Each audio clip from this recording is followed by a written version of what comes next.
Datang di podcast Yonger. Perkenalkan, saya MC di acara podcast kali ini. Nama saya Tiara Dwi Lismayani. Atau kalian semua bisa panggil saya Kak Tia. Di episode kali ini kita akan bahas sesuatu yang out of the box sekali bersama Siti Nur Aziza atau kalian bisa panggil Kak Ica. Hai. Hai Kak Ica, bagaimana kabarnya hari ini? Alhamdulillah ya, baik Kak Tiara. Alhamdulillah baik juga ya. Kali ini, di kesempatan kali ini, kita bakal bahas tentang kehidupan kampus mengenai mental health ya Kak. Iya. Kita memang bukan orang yang paham sekali akan mental health, tetapi pembahasan kita lebih mengenai bagaimana caranya kita mengatur mental kita yang berada di lingkungan kampus dan bertemu dengan orang baru. Nah, betul sekali Kak Tiara. Di sini kita akan membahas mental health pada mahasiswa Kak Tiara. Mungkin adik-adik yang nonton masih pada belum tahu ya mental health itu apa.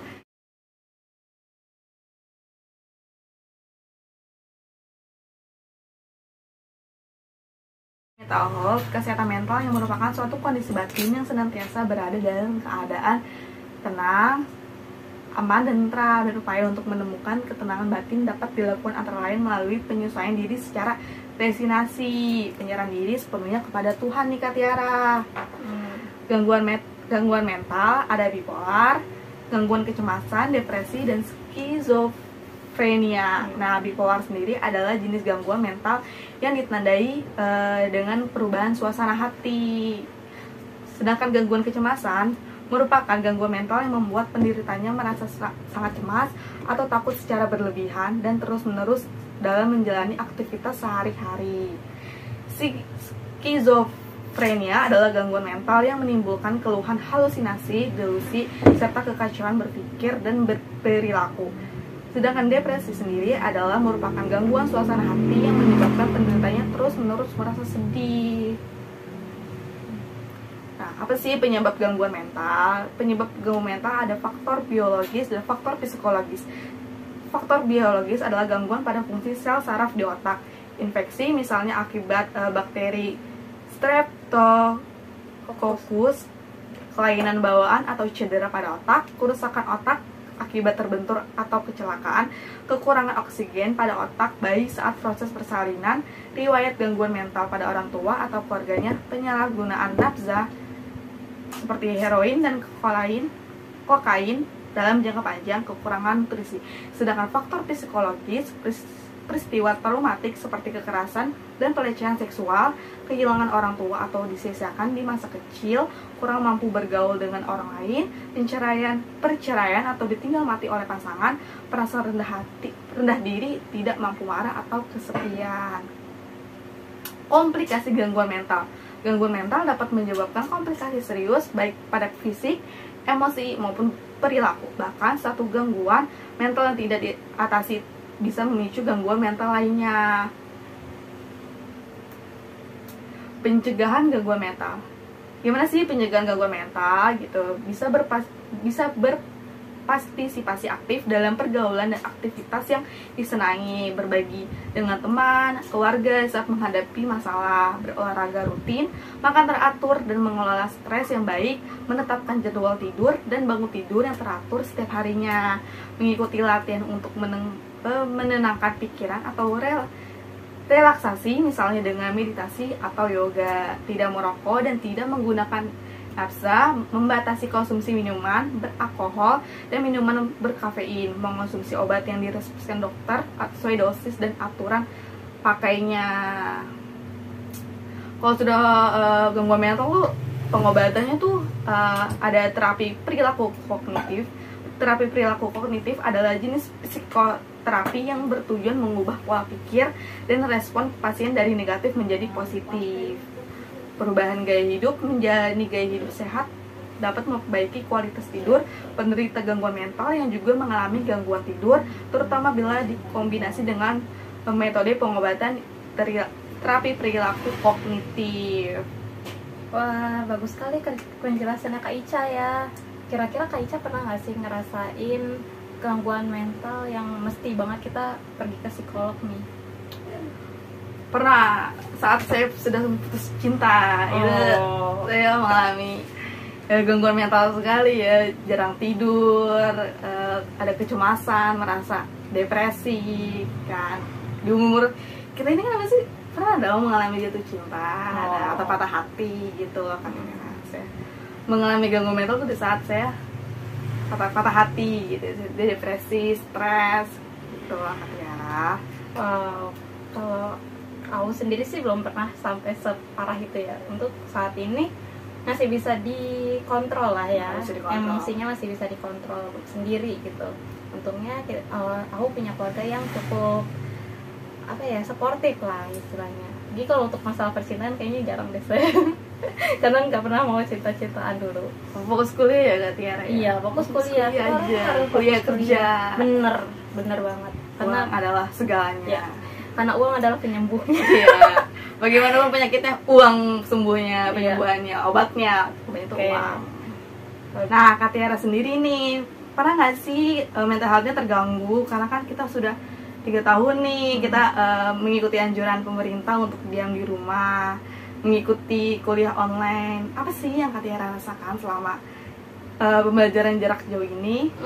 Sebenarnya yang sama ini saya rasakan itu nggak banyak ya, cuman agak stres dikit karena kita tuh yang biasanya kita harus jalan-jalan nih kemana-mana kan, biasanya tiap bulan apa tiap minggu gitu, tiba-tiba kita suruh diem di rumah selama awalnya setahun, kayak stres banget, kayak nggak bisa awalnya menikmati ya Kak, awalnya menikmati karena kayak aduh kita nggak perlu ketemu orang banyak nih, seru happy banget nih, main HP terus di rumah, tiduran aja terus, tapi kok lama-lama kayaknya agak stres juga gitu, kita nggak ketemu orang-orang, kita nggak ketemu teman-teman, kita nggak ketemu sama kerabat, apalagi kayak kita kan muslim ya, kita lebaran mesti di rumah aja, nggak bisa ketemu sama keluarga besar, nggak bisa salaman kayak gimana seharusnya kita ngerayain Idul Fitri gitu-gitu. Itu sedikit stres sih buat aku. Kalau Kak Ica sendiri pernah nggak sih ngerasain kayak hal-hal kayak gitu selama pandemi ini? Oh, saya sendiri mah sering, saya mengalami stres juga di rumah, tapi saya awalnya saya selama setahun itu menikmati banget, saya di rumah terus tidur kan gitu, tapi lama-lama stres juga gitu. Kuliah juga agak terganggu karena koneksi juga di rumah itu kurang. Kita tuh sebenarnya di Indonesia itu masih koneksinya belum sekencang kayak di luar negeri gitu kan ya. Jadi agak sulit waktu kita ikut Zoom, kadang kita harus keputus-putus atau kadang kita ke distract sama hal-hal lain, apalagi kalau kan kita punya pekerjaan lain juga. Iya, part time ya, kerja sampingan. Apalagi buat teman-teman yang mungkin lagi kuliah juga terus kerja juga, atau kalian lagi ngerasain yang kena PHK, sempat kena PHK karena kerjaan kalian kayak tempat kerja kalian ada PHK besar-besaran gitu. Jadi ya gitu deh, akhirnya bikin stres karena nggak punya uang juga, terus nggak punya uang, terus juga kuliah online terus, tugas numpuk tidur keganggu mungkin karena mungkin deadline yang kejar-kejaran antar satu matkul dengan matkul yang lain. Iya, betul sekali nih Kak Tiara. Gitu. Oke, sangat menarik sekali ya pembahasan dari Kak Ica. Maka dari itu kita jeda terlebih dahulu untuk mengundang 2 narasumber kita. Jangan kemana-mana, tetap di Podcast Younger.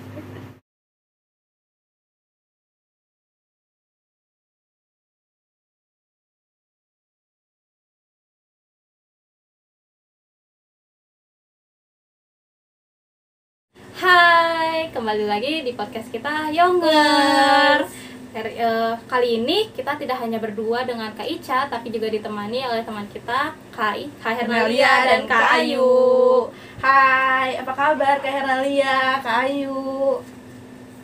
Alhamdulillah baik. Baik ya, Kak Ayu, Kak Hernalia nih, di sini kita memanggil kakak untuk membahas mental health pada mahasiswa nih Kak. Karena kan kakak mahasiswa semester 2 ya, yang dari awal masuk hingga sekarang tuh kita selalu mengikuti kuliah online. Tapi ngomongin kuliah online nih Kak, aku mau nanya nih ke kalian berdua, bagaimana sih Kak Ayu dan Kak Hernalia mengatasi stres di rumah selama pembelajaran kuliah online? Kak, gimana nih mengatasi stres gitu agar ya, Kak Ayu mau jawab? Kalau Ayu sendiri ngatasin stres di rumah atau bad mood di rumah itu banyak sih, salah satunya cari hobi baru, ngembangin hobi Ayu. Makanya Ayu kan hobinya ngedaki, ya udah muncak aja. Apalagi di sini kan banyak puncak-puncak gitu yang nggak tinggi-tinggi banget kayak Semeru, kayak apa gitu. Jadi bisa kalau misalnya hobinya dikembangin gitu sih. Kalau Kak Hernalia sendiri gimana nih Kak mengatasi stresnya? Kalau aku sih larinya lebih ke baca novel ya, novel-novel online atau dari buku-bukunya langsung. Soalnya kan kita tuh dipaksa buat di rumah gitu kan selama pandemi. Benar. Jadi karena saya tuh agak kaget gitu. Nggak bisa sama kemana-kemana ini. juga Iya. ya Kak. Iya, jadi bingung nih cari hiburannya gimana selain di rumah. Jadi membaca novel ya. Mencoba hobi-hobi baru ya Kak, baca novel. Iya sih, itu juga baru-baru saat ini saya baca. Baru-baru selama pandemi ya Kak. Karena juga bingung nih mau kemana selama pandemi. Oke. Aku mau nanya lagi nih Kak, apa nih kendala kalian selama pembelajaran online? Aku mau jawab terlebih dahulu. Kendalanya sih sebenarnya di jaringan ya, karena dulu kan saya masih di Banten. Jadi jaringan tuh kadang kalau gerimis aja, baru gerimis tuh jaringan tuh udah hilang, nggak kayak di Jakarta. Kalau di Jakarta kan hujan besar juga masih ada gitu ya jaringan. Itu sih susahnya. Sinyal ya Kak. Ya. Kalau kan kita kuliah juga Zoom terus ya Kak Tiara ya, Zoom terus. Iya. Kalau Kayu sendiri gimana? Kalau Ayu pribadi kendalanya sih hanya di bad network. Apalagi kan Sulawesi sama Jakarta itu beda sejam. Kalau Jakarta jam 9, berarti di sini jam 10. Jaringan di Sulawesi itu kayak gak menentu gitu, nggak kayak Jakarta. Kebanyakan kan bagus, lancar. Kalau nggak misalnya ini di Jakarta banyak wifi, ke Indomaret aja ada wifi-nya. Beda banget sama Sulawesi. Kalau Sulawesi harus effort dulu, harus nyari dulu kesini. Jadi itu sih intinya, kendala Ayu itu hanya di bad network doang. Kalau masalah komunikasi, insya Allah Ayu nggak diskomunikasi banget sama teman-teman, apalagi sama dosen. Jadi sama nih, sama kayak Kak Hernalia ya. Masalah jaringan, emang sih jaringan tuh susah ya di Indonesia tuh, apalagi di karena kita daerah-daerah tertentu. Iya, karena kita kan masih kurang dalam pembangunan, kan mungkin nggak bisa jadi ya. Jadi sulit juga ya untuk mencerna Zoom. Iya, mencerna penjelasan dosen Iya, melalui Zoom. karena ya terputus-putus. Iya, kedengaran nih. benar. Susah jadinya. Iya. Selama pandemi ini Kak, pembelajaran kan kita lewat online ya. Bagaimana sih Kak Ayu dan Kak Hernalia pendekatan ke teman lainnya nih biar saling kenal dan dekat? Secara kan kita dari awal masuk tuh selalu online nih, pendaftaran pun juga online ya Kak Tiara. Iya, Hernalia. benar. Gimana nih pendekatan kalian ke teman-teman agar dekat atau saling kenal? Gimana nih? Siapa yang mau jawab dulu? Kak Hernalia mungkin? Kak Hernalia boleh Boleh. jawab? Kalau saya sih awalnya dari chatan dulu ya, terus kayak kenalan gitu. Awalnya saya hai buat nyapa-nyapa aja dulu. Terus pas kuliah pertama gitu, mata kuliah pertama, nanya-nanya tugas kayak gimana gitu. Terus habis dari situ udah saya mulai kenal, mulai deket gitu. Udah pernah ketemu juga ya Kak? Iya, sama udah pernah beberapa teman-teman kali. lainnya. Kalau Kak Ayu sendiri gimana? Kalau Ayu sendiri ya paling ngechat intens mereka. Kalau misalnya ada pembagian kelompok, Ayu ngechatnya pakai cara Ayu sendiri. Kayak Ayu kan orang Sulawesi, otomatis Ayu makanya agak ngondeknya ke Sulawesi, nggak ke Jakarta. Jadi mungkin sedikit ada diskomunikasi antara Ayu sama teman-teman yang di Jakarta, tapi Ayu bisa nyimbangin. Jadi Ayu harus nyimbangin mereka yang ada di Jakarta. Bagaimanapun kan Ayu sekolahnya di Jakarta, maksudnya kuliahnya di Jakarta, bukan di Sulawesi. Jadi untuk mengimbangi tersebut, mengimbangi percakapan kami, Ayu berusaha bagaimana sih cara bahasa Jakarta, anak Jakarta, gaya hidup anak Jakarta, walaupun Ayu gak secepat atau sebisa itu sih. Baik. Kalau itu dari Kak Ayu, kalau Kak Ica sendiri mungkin gimana cara pendekatannya? Oh iya, pertama tuh kita harus say hi dulu dong ke teman-teman kita lewat grup kan, kita say hi, kita perkenalkan diri gitu. Saya Ica dari Bekasi gitu kan. Terus nanti lama-lama kan ngobrol, chattingan, pasti ada di mana kita ketemu dong sama mereka semua. Nah di situ kita ketemu.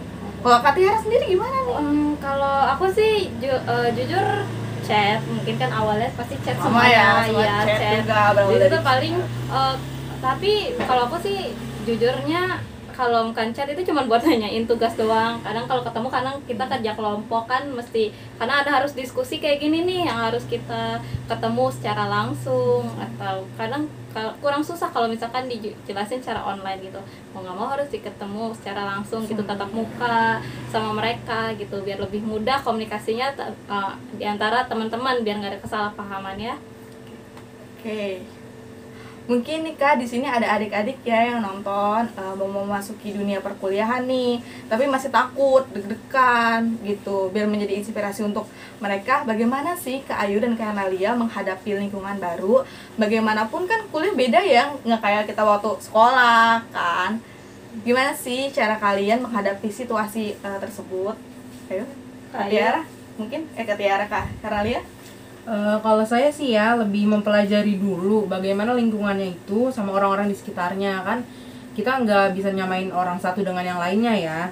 Jadi kayak ketika saya baru nyaman, saya bakal seneng di lingkungan itu gitu.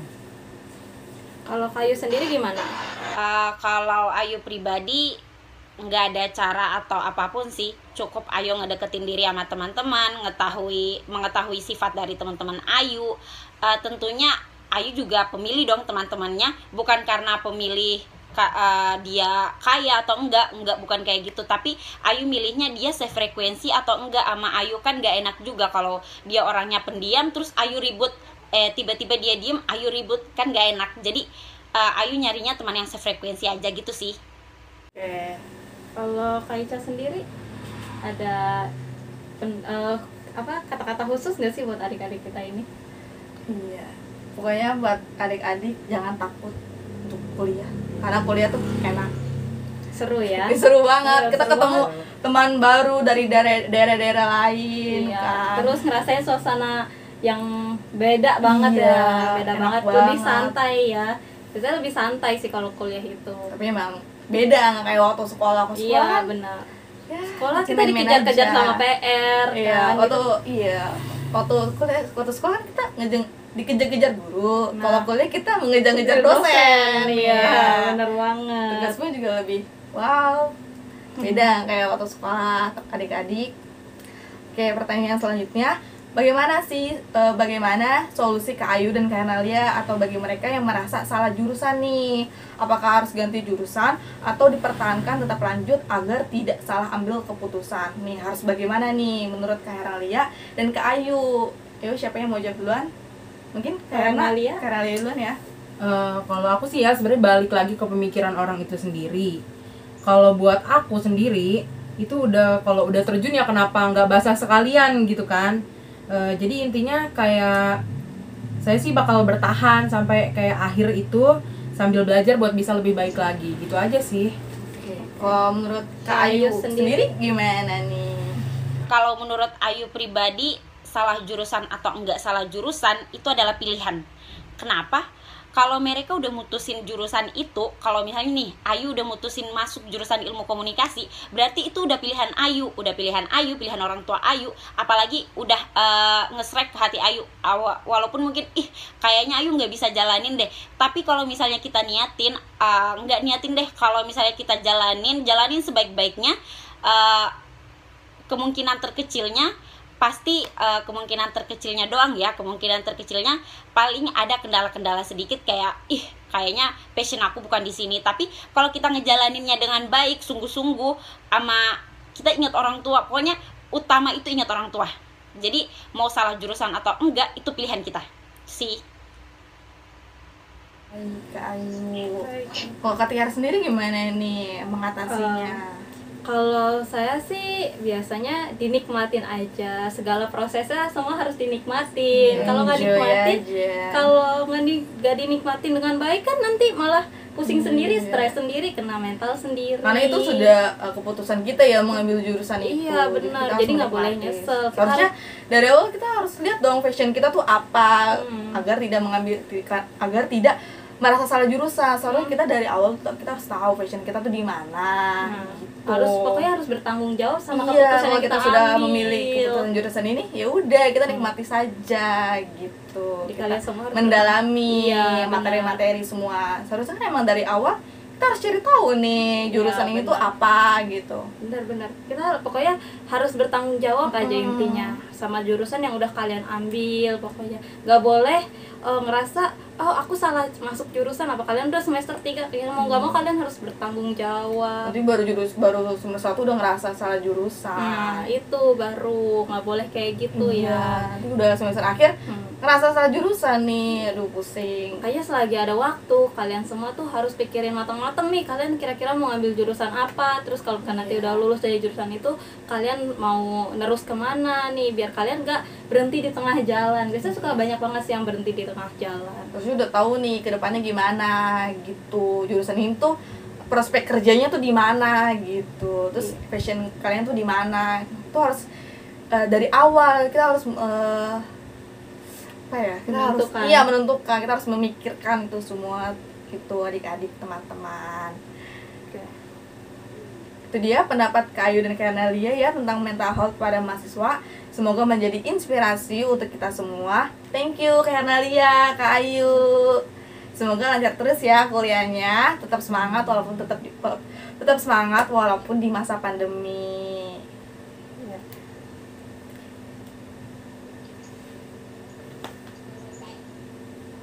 Terima kasih sudah mau hadir di acara podcast kita kali ini. Ya, itu adalah pembahasan kita kali ini. Cukup berat ya ternyata ya pembahasan kita.